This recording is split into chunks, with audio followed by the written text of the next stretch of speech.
নমস্কার, আশা করি আপনারা সকলে খুব ভালো আছেন, সুস্থ আছেন। আমি ঈশানী চলে এসেছি আরও একটা নতুন ভিডিও নিয়ে। আজ মঙ্গলবার, কাল ক্রিসমাস, তাই ভাবলাম আপনাদের সঙ্গে আজকে আমি কীভাবে কেক করব সেটা শেয়ার করি। ক্রিসমাসে তো সবাই বাইরে থেকে কেক কিনে খায়, ভাবলাম একটু বাড়িতে ট্রাই করি, তাই আপনাদের সঙ্গে সেটাই শেয়ার করছি। এই যে আমি এখানে প্রথমেই চিনিটাকে ক্যারামেলাইজড করে নিচ্ছি।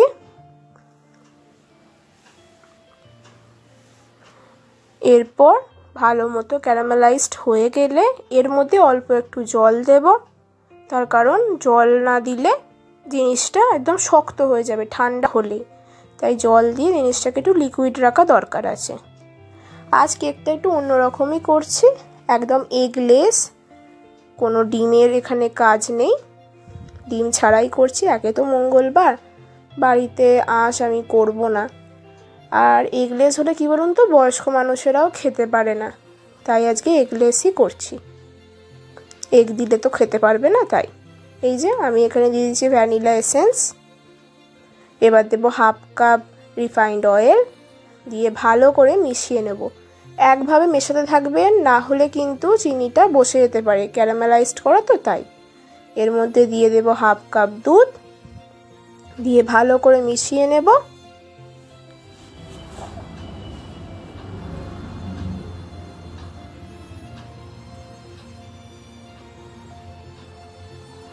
এবার এর মধ্যে আমি দিয়ে দেব 100 গ্রাম গুঁড়ো দুধ। আপনারা এটা চাইলে স্কিপ করতে পারেন, আমি দিয়েছি।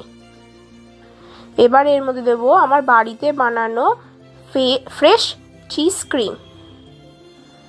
এটা আমি একদম বাড়িতেই তৈরি করেছি, এটাও খুব ভালো করে এর মধ্যে মিশিয়ে নেব। এই ক্রিমটা দিলে খেতে কেকটা বেশি ক্রিমি হবে।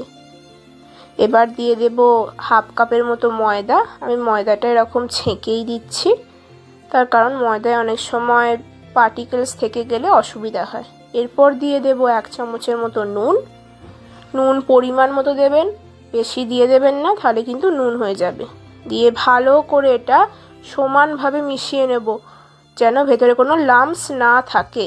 এবার এটা হচ্ছে আমি কাল রাত থেকে কমলা লেবুর রসে সমস্ত রকম ড্রাই ফ্রুটস এর মধ্যে ভিজিয়ে রেখেছিলাম।